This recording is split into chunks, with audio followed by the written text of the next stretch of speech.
Hello students, welcome to ABN and PRR College of Science, Kovuru.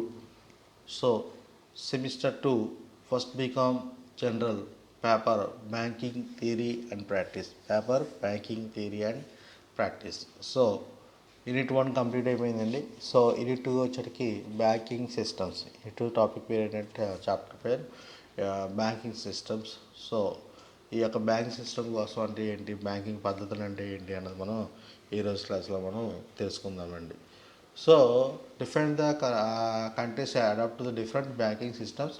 Various types of banking systems are branch banking system, unit banking system, group banking system, chain banking system and mixed banking system. అంటే banking వ్యవస్థ అన్నది అన్ని దేశాల్లో కూడా ఒకే విధంగా ఉండదండి. అయితే ఆ దేశం యొక్క ఆర్థిక వ్యవస్థ తీరుని బట్టి లేకపోతే అభివృద్ధిని బట్టి మారుతూ ఉంటుంది. అయితే వివిధ దేశాలు వివిధ బ్యాంకింగ్ పద్ధతులు పాటిస్తున్నాయని మనం చెప్పచ్చండి. ఈ యొక్క బ్యాంకింగ్ పద్ధతులు ముఖ్యంగా ఏంటంటే మనం 4 రకాలుగా విభజించవచ్చు, 4 టైప్స్ డివైడ్ చేయొచ్చు.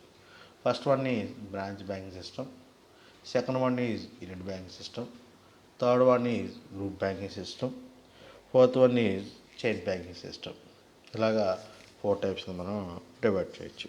అయితే ఈ మధ్యకాలంలో ఏంటంటే కొన్ని వాటి యొక్క ఆర్థిక వ్యవస్థ ఎకనామికల్ పొజిషన్ బట్టి కొన్ని విధాలుగా డివైడ్ చేయడం జరిగింది. అవి ఏంటంటే mixed bank system, investment banking system, correspondent bank system. అంటే మొత్తం టోటల్గా మనం 7 టైప్స్ అని మనం చెప్పుకోవచ్చండి.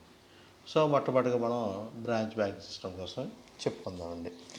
So a big bank as a single institution and under the single ownership operate through a network of branches spread all over the country.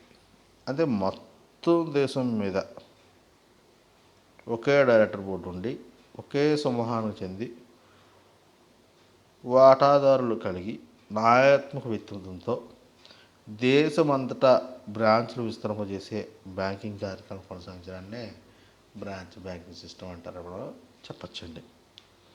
అయితే ఇంకో విధంగా కూడా చెప్పచ్చండి.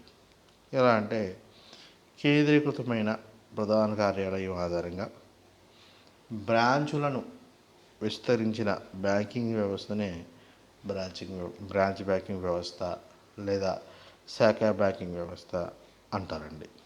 బ్రాంచ్ బ్యాంకింగ్ పద్ధతి ఇంగ్లాండ్ దేశంలో బాగా ప్రసిద్ధి పొందిందని మనం చెప్పచ్చండి. For example of the branch banking system in England అని చెప్పచ్చండి. రెండో పద్ధతి వచ్చరికి unit banking system. Independent unit bank is A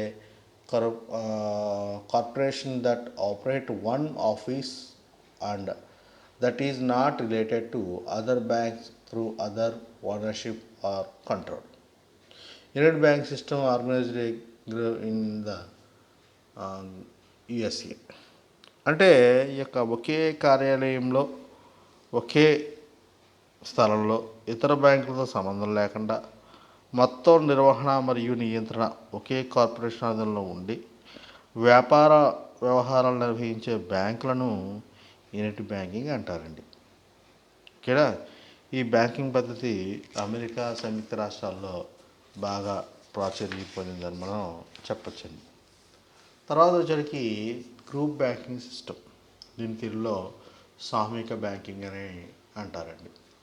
Group banking refers to the system of banking in which 2 or more banks are directly controlled by a corporation, an association or a business trust. The holding company may not be banking company. This type of popular in the USA between 1925 to 29. ఇక్కడ సామూహిక banking అంటే ఒకే corporation లేదా సంఘం లేదా trust ఆధీనంలో 2 లేదా అంతకంటే ఎక్కువ బ్యాంకులు పనిచేస్తూ అటు బ్యాంకింగ్ వ్యవహారాన్ని సామూహిక బ్యాంకింగ్ పద్ధతి లేదా గ్రూప్ బ్యాంకింగ్ పద్ధతి అని అంటారండి. అయితే ఈ రకమైన బ్యాంకింగ్ పద్ధతి అమెరికా దేశంలో 1925 నుండి 1929 సంవత్సరంలో బహుళ ప్రాచుర్యం పొందిందని మనం చెప్పచ్చండి. ఈ పద్ధతిలో బ్రాంచ్ బ్యాంకింగ్ మరియు యూనిట్ బ్యాంకింగ్లో ఉన్న లాభాలు రెండు కలిసి ఉంటాయని మనం చెప్పొచ్చండి. అలాగే నాలుగోది వచ్చేటప్పటికి చైన్ బ్యాంకింగ్ సిస్టమ్. దీని తెలుగులో గొలుసు బ్యాంకింగ్ పద్ధతి అంటారండి.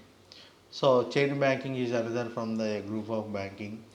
It refers to the system in which two or more banks bought under the common control by a device other that holding company.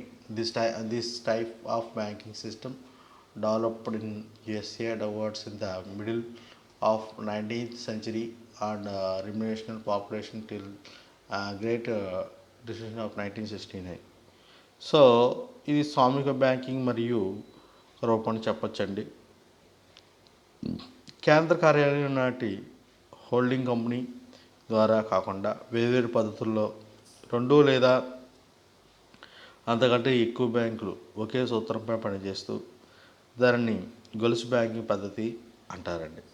ఈ బ్యాంకింగ్ పద్ధతి అమెరికాలో 19వ శతాబ్దంలో పుట్టిందని, అలాగే ఈ పద్ధతి యొక్క లాభ నష్టాలు ఇంచుమించుగా గ్రూప్ బ్యాంకింగ్ పద్ధతి యొక్క లాభ నష్టాలని మనం చెప్పొచ్చండి. నెక్స్ట్ వచ్చేటికి ఈ యొక్క చైన్ బ్యాంకింగ్లోనే ఇంకోటి మిక్స్డ్ బ్యాంకింగ్ పద్ధతి, మిశ్రమ బ్యాంకింగ్ పద్ధతి అంటారండి. సో అంటే ఈ బ్యాంక్ ప్రొవైడ్స్ తో short term and long term loans industry. It is called mixed banking. Mixed banks raise large amount of capital floating the shares of the bonds. So పరిశ్రమలకు కానీ లేకపోతే వ్యాపార సంస్థలకు కావాల్సిన స్వల్పకాలిక లేకపోతే దీర్ఘకాలిక రుణ సౌకర్యాలు అందించే బ్యాంకింగ్ పద్ధతిని మిశ్రమ బ్యాంకింగ్ పద్ధతి అంటారండి. సో ఐరోపాలోని కొన్ని దేశాల్లో, ముఖ్యంగా జర్మనీ దేశాల్లో మిశ్రమ బ్యాంక్ పద్ధతిని చేపట్టినట్టు ఉన్నాయని మనం చెప్పచ్చండి. ఈ పద్ధతి యొక్క లాభ నష్టాలు ఇన్నిటి బ్యాంకింగ్ పద్ధతి యొక్క లాభ నష్టాల దగ్గరలో ఉన్నాయని మనం చెప్పచ్చండి. అలాగే నెక్స్ట్ వచ్చేటికి ఇన్వెస్ట్మెంట్ బ్యాంకింగ్, పెట్టుబడి బ్యాంకింగ్ పద్ధతి. పారిశ్రామిక సంస్థలను అంటే investment banks are those financing institution which provide long term finance to business, corporation and government bodies. They invest in shares, stock and bonds different companies. So పారిశ్రామిక సంస్థలకు ప్రారంభించి వాటికి కావాల్సిన మూలధనాన్ని సమకూర్చే బ్యాంకింగ్ పద్ధతిని పెట్టుబడి బ్యాంకింగ్ పద్ధతి అంటారు. ఈ విత్త సంస్థలు దీర్ఘకాలిక రుణాలు మాత్రమే అందిస్తాయి. పారిశ్రామిక వాటాలు రుణపత్రాలతో పెట్టుబడి పెడతాయి. ఇంగ్లాండ్లో ప్రారంభం నుండి వాణిజ్య బ్యాంకులతో పాటు పెట్టుబడి బ్యాంకు వ్యవస్థ కూడా నిర్వహించింది. ఈ పద్ధతి యూనిట్ బ్యాంకింగ్ పద్ధతి యొక్క లాభ నష్టాలకి దగ్గరగా ఉన్నాయని మనం చెప్పచ్చండి. సో ఈ యొక్క పద్ధతులు సిస్టమ్స్ అన్నప్పుడు ఈ సిస్టమ్స్ కోసం రాయాలి. ఫస్ట్ వన్ ఏంటి? బ్రాంచ్ బ్యాంకింగ్ పద్ధతి. రెండోది వచ్చేటికి యూనిట్ బ్యాంకింగ్ పద్ధతి. మూడోది వచ్చేటికి గ్రూప్ బ్యాంకింగ్ పద్ధతి. నాలుగోది వచ్చేటికి చైన్ బ్యాంకింగ్ పద్ధతి. సో ఆ తర్వాత కాలంలో mixed banking system, investment bank system, correspondent bank system. So branch banking ఈజీగా గుర్తుపెట్టుకుని తిరగంటే మొత్తం దేశం మొత్తం మీద కూడా వివిధ బ్రాంచ్లు అన్నీ కూడా నిర్వహిస్తూ ఉంటుంటే, ఒక హెడ్ ఆఫీస్ ఉండి వేరు వేరు బ్రాంచ్లు ఉంటుంటే దాన్ని బ్రాంచ్ బ్యాంకింగ్ సిస్టమ్ అంటారు. యూనిట్ బ్యాంక్ సిస్టమ్ అంటే ఏంటి? ఒకే ప్లేస్లో ఒకే కార్యాలయం ఉంటుంది.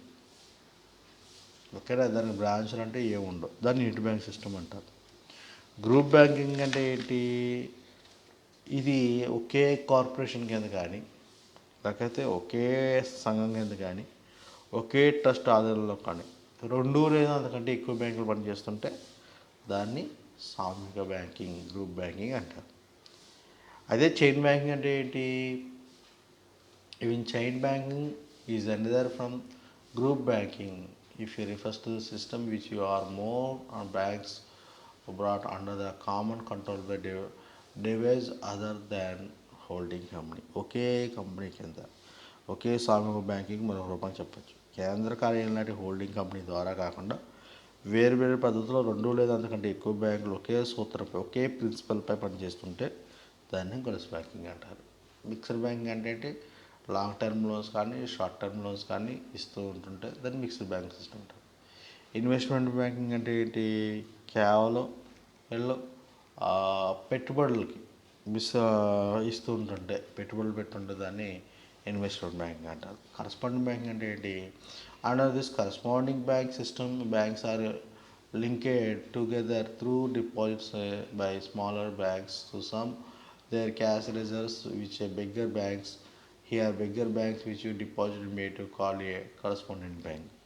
అంటే ఇక్కడ మనకి అమెరికా లాంటి కొన్ని యూనిటీ బ్యాంక్ వ్యవస్థలు ఉన్న వాళ్ళు ఏంటంటే మిగులు నిధులు బదులై కరస్పాండెంట్ బ్యాంక్ పద్ధతిని అమల్లో పెట్టారు మనం చెప్పొచ్చండి. అంటే చిన్న పెట్టుబడుల్లో ఉన్న బ్యాంకులు పెద్ద పట్టణాల్లో ఉన్న బ్యాంకులతో సంబంధం ఏర్పాటు చేసుకుని దీనివల్ల నిధులు వివిధ ప్రాంతాలు బదిలీ చేయడానికి వీలు ఏర్పడుతుంది. అప్పుడు ఏమవుతుందంటే పెద్ద తరహా బ్యాంకులు కరస్పాండెంట్ బ్యాంకులని, చిన్న తరహా బ్యాంకులని రెస్పాండ్ బ్యాంకులని పిలుస్తారండి. తమ వద్ద ఆధీనంలో ఉన్న నగదును నగరాల్లో ఉన్న చిన్న చిన్న పట్టణాల్లోని ఉన్న బ్యాంకులకు బదిలీ చేయవచ్చు. దీన్నే కరస్పాండెంట్ బ్యాంకింగ్ వల్ల కొంతవరకు దగ్గర బ్రాంచ్ బ్యాంకింగ్ యొక్క లాభ నష్టాలు ఉన్నాయని మనం చెప్పొచ్చండి. సో బ్యాంకింగ్ సిస్టమ్స్ కోసం అడిగినప్పుడు ఈ విధంగా ఈ యొక్క 4+3 7 బ్యాంక్స్ కోసం కూడా ఎక్స్ప్లెయిన్ చేస్తే సరిపోతుంది. ఏంటి సిస్టమ్స్? బ్యాంకింగ్ సిస్టమ్ అంటే branch banking system, unit banking system, అలాగే chain banking system, group banking system, mixed banking system, investment banking system, corresponding bank system. ఇవి ప్రతిదానికి కూడా నేను చివరిలో దీనికి రిలేటెడ్గా ఉంటుందని చెప్తున్నాను. అంటే శాఖ బ్రాంచ్ బ్యాంకింగ్, యూనిట్ బ్యాంకింగ్, ఈ రెండు యొక్క అడ్వాంటేజ్ డిసడ్వాంటేజెస్ దీనికి దగ్గరగా ఉంటాయి. ప్రతి దాంట్లో కూడా చెప్తున్నాను. సో ఇప్పుడు సామూహిక బ్యాంకింగ్ అనుకోండి, అంటే గ్రూప్ బ్యాంకింగ్ వచ్చేవాడికి దేనికి దగ్గరగా ఉంటుందని చెప్తున్నాం మనం. గ్రూప్ బ్యాంకింగ్ ఎప్పటి సో ఈ యూనిట్ బ్యాంకింగ్ దగ్గరలో లాభాలు ఉంటాయి అని చెప్తున్నాం. అలాగే తర్వాత వచ్చరికి గొలుసు బ్యాంకింగ్, చైన్ బ్యాంకింగ్ అన్నప్పుడు ఇది గ్రూప్ బ్యాంకింగ్ పద్ధతి యొక్క లాభ నష్టాలు ఉంటున్నాయి. గ్రూప్ బ్యాంకింగ్ అంతా దేనికి చెప్తుంది? యూనిట్ బ్యాంకింగ్ యొక్క లాభాలు అనేవి వస్తాయండి. అలాగే మిశ్రమ బ్యాంకింగ్ వచ్చరికి ఏమవుతుంది? ఇందులో కూడా యూనిట్ బ్యాంక్ యొక్క లాభ నష్టాలు, అంటే మిక్సర్లో కూడా యూనిట్ బ్యాంక్ లాభ నష్టాలు ఉంటాయండి. అలాగే పెట్టుబడి బ్యాంకింగ్లో ఏముంటాయని చెప్తున్నాను. ఇది కూడా ఏంటంటే యూనిట్ బ్యాంక్ లాభ నష్టాలు ఉంటాయని చెప్తున్నాను. కరస్పాండెన్స్ మాత్రం బ్రాంచ్ బ్యాంక్ యొక్క లాభ నష్టాలు ఉంటాయని చెప్తున్నాను. అంటే ఏంటంటే తర్వాత మనం యూనిట్ బ్యాంకింగ్, బ్రాంచ్ బ్యాంకింగ్ యొక్క లాభ నష్టాలు తెచ్చుకున్నా యూనివర్సిటీ పరంగా ఎప్పుడైనా ఈ టైప్ ఆఫ్లో ఏదైనా యొక్క లాభ నష్టాలు ఉంటే దాని దగ్గరగా ఉంటుందని మనం చెప్పడానికి, అది ఆ యొక్క అడ్వాంటేజ్ డిసడ్వాంటేజెస్ చెప్పడానికి వీలవుతుందని మనం చెప్పొచ్చండి. సో ఈ విధంగా బ్రాంచ్ బ్యాంకింగ్ యొక్క బ్యాంకింగ్ సిస్టమ్స్ ఉన్నప్పుడు ఈ 7 కోసం ఎక్స్ప్లెయిన్ చేస్తే సరిపోతుందండి. Thank you students.